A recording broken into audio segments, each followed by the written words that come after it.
दोस्तों, मैं रोमित रक्षा। मैं आपको एक रियल स्टोरी बताऊंगी एक पिता की है, जो वो पिता नहीं, वो तो एक साक्षात गॉड है। ठीक, मैं जिस स्कूल में पढ़ाती हूँ वहाँ ये बच्चे पढ़ते हैं। 3 बच्चे हैं, जिनमें से एक लड़की है और 2 लड़का है। एक लड़की एक लड़का जो है बड़े, वो पढ़ते हैं क्लास 6 में, और एक छोटा लड़का है जो क्लास 3 में पढ़ता है। जो बेटी है हमेशा पूरे स्कूल में रैंक 2 लाती है, और जो छोटा बच्चा उसका है वो रैंक 2 वो भी लाता है क्लास में, लेकिन जो लड़की है पूरे स्कूल में सेकेंड रैंक लाती है।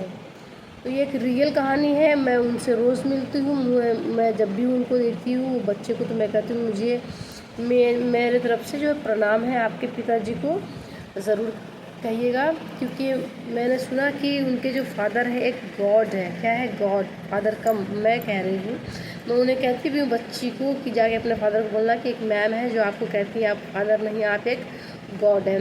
और आखिर ये गॉड का ओहदा उन्हें मैं क्यों दे रही हूँ, ये मैं आपको बताना चाहती हूँ। ठीक है, तो मैं ये बताना चाह रही हूँ कि जो क्लास 6 में लड़की हैं उन और 2 भाई उसका है, जो उसके फादर हैं, सुबह उठते हैं 3 से 4 बजे और जा कर के रोड पे पहले वो चाय बेचते हैं, और उसके बाद चाय बेच करके ठेला पे बेचारे जैसे भी है बेचते हैं, अपना जो भी कमा लेते हैं। फिर वो जब अपने घर पे आते हैं चाय बेच के 7, 8, 9 बजे तक घर आ जाते हैं, तो वो पूरा ब्रेकफास्ट, बर्तन धोते हैं, खाना बनाते हैं, झाड़ू पोछा कपड़ा लत्ता जो भी है सब करते हैं अपने 2 बेटा और 1 बेटी के लिए, क्योंकि उनकी मम्मी का जो है देहांत हो गया है 1 ईयर पहले शायद हार्ट अटैक से। ठीक, अब सारी जिम्मेदारी किस पे आ गई? फादर पे आ गई। अब फादर क्या करते हैं बेचारे? चाय सुबह बेचते हैं, फिर आते हैं तो पूरा लंच वगैरह बनाते हैं, तब तक उनके बच्चे तैयार होकर के स्कूल आ जाते हैं अपने से। ठीक, फिर स्कूल के बगल में ही उनका घर है, वो भी रेंट पे। सोचिए, उनका जो घर है वो रेंट पे है। अब वो क्या होता है कि जब नाश्ता वाश्ता बना के अपने खुद भी रेडी होकर के आते हैं 8 बजे 9 बजे, अपने बच्चे का टिफ़िन जो है दे देते हैं ला कर के स्कूल में। उसके बाद वो जाते हैं गार्ड की जॉब पर। जब चाय बना के आते हैं वो बेच के, पहले पूरा घर का काम करते हैं, नाश्ता बनाते हैं, बच्चों को टिफ़िन पहुंचाते हैं, खुद भी रेडी होते हैं, और वो बच्चों को टिफ़िन दे करके स्कूल में चले जाते हैं अपना जॉब पे। जब वो जॉब पे जाते हैं, गार्ड की जॉब करते हैं वो, किसी भी शायद SBI की कोई बैंक है वहाँ पे। ठीक है, वहाँ उनकी 9,000 सैलरी है।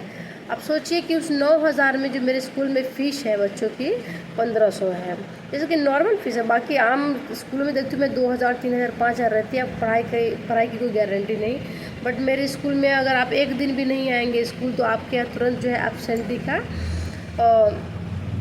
मैसेज चला जाता है कि हाँ आपका बच्चा स्कूल नहीं आया है, और फ़ोन करके पूछा भी जाता है कि क्यों नहीं आया।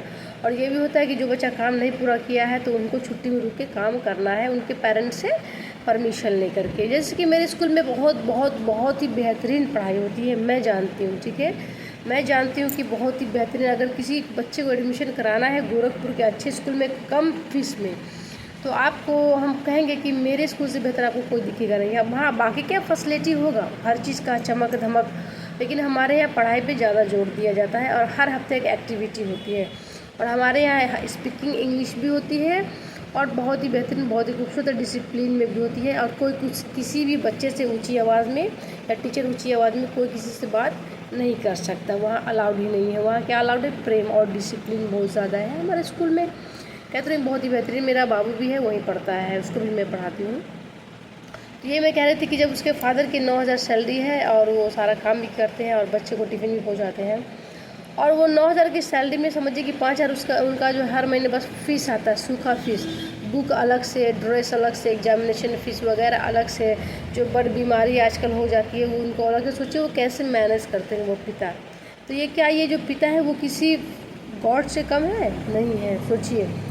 तो वो जो गॉड है इतने अच्छे, जिनको मैं सामने से देखती हूँ, मैं सोचती हूँ कि काश मेरे फादर भी होते, लेकिन नहीं, हर किसी की किस्मत में इतने अच्छे फादर नहीं होते हैं। ठीक है, और उनके बाद जो है वो इतना मेहनत करते हैं। मैं उनके बच्चों को कहती हूँ कि बेटा आप लोग अपने पापा को देखिए और मेहनत कीजिए और अच्छे से पढ़िए, क्योंकि जल्दी इतने अच्छे फादर्स जो है नहीं मिलते हैं किसी को। और सोचिए कि वो शादी भी नहीं किए हैं अपने बच्चों की खातिर। ये कितनी अच्छी बात है, कितनी खुशी की बात है। मैं कहूँगी वो गॉड से प्लीज़ आप शादी वादी भी मत कीजिएगा, अपने बच्चों पे ये जीवन दान कर दीजिए और बच्चों को बस परवरिश जो है अच्छी करिए, पढ़ाइए। और हमारे स्कूल में अगर बच्चा कुछ पढ़ लेता है तो वो कुछ ना कुछ बनेगा ज़रूर, क्योंकि ऐसी पढ़ाई ही होती है।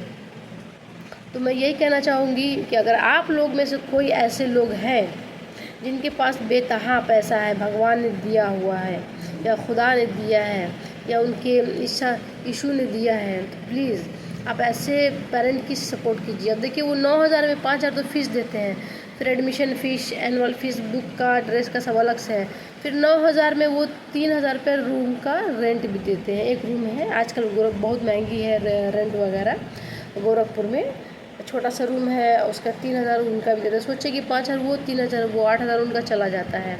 फिर वो सोचे कि कैसे खाना खाते होंगे, कपड़ा, बर बीमारी कैसे करते होंगे अगर वो मैनेज।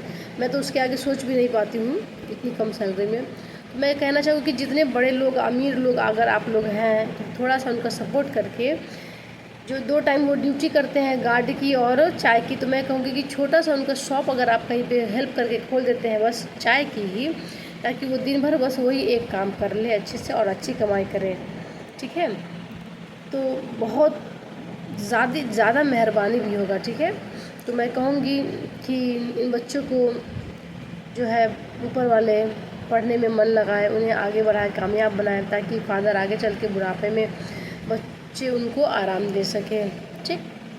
सो आप लोग अगर सपोर्ट करना है तो ऐसे लोगों को सपोर्ट कीजिए जो बहुत कुछ करना चाहते हैं, कुछ मांगते नहीं हैं, वो बस कुछ करना चाहते हैं, थोड़ी सी सपोर्ट की वजह से वो आगे बढ़ सकते हैं।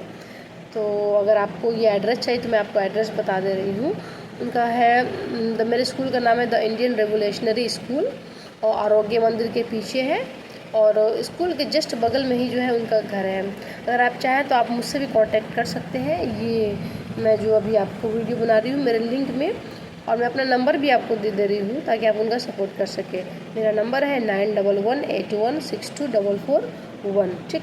और मेरे से तो ज़्यादा हेल्प हो नहीं पाएगा पैसों का, क्योंकि मैं भी प्राइवेट जॉब में हूँ, लेकिन हाँ मैं उनके बच्चों को पूरी ईमानदारी और हर एक चीज़ से मोटिवेट भी करती हूँ और पढ़ाती भी हूँ। सबको मैं पढ़ाती हूँ ईमानदारी से, लेकिन उनका जो एक बच्चा है थोड़ा नालायक टाइप है, बड़ा है, तो उसको मैं स्कूल की छुट्टी के बाद आधा घंटा मैं रोकती हूँ, ठीक है। So thank you and support ऐसे लोगों को करिए जो आगे जीवन में बढ़ना चाहते हैं, मेहनत कर रहे हैं, ठीक। So thank you, thanks for watching, support me, subscribe मी, और आपको ऐसी कई सारी कहानियाँ मैं लेकर के आऊँगी, आपको बताऊँगी, और आप लोग की वजह से वो आगे बढ़े। अगर मैं भी यूट्यूब 2 चैनल मेरा चल रहा है, एक एजुकेशन का चल रहा है और एक मेरा जो है फैमिली ब्लॉग है, ठीक है, जो अभी मैं चला रही हूँ। मेरे स्कूल जो मैं हिंदी पढ़ाती हूँ, जिसमें मेरे चैनल का नाम है history polity and Hindi with Romi, यानी कि Hindi polity and history with Romi. क्या है? Hindi polity and history with Romi, ठीक है। तो आप मुझे सपोर्ट कीजिए। अगर मैं यूट्यूब से पैसा कमाने लगूंगी तो आई प्रॉमिस, मैं आपको वीडियो में कह रही हूँ कि उनकी जो बेटी है वो और जो छोटा बेटा है वो क्लास 3 में, मैं उनकी सारी पढ़ाई की जिम्मेदारी मैं ले लूँगी, मैं कह रही हूँ, क्योंकि मैं जो कहती हूँ वो मैं करती हूँ, ठीक है। सो धन्यवाद एंड वॉचिंग माई वीडियो, और सब्सक्राइब प्लीज़, ठीक है। Thank you.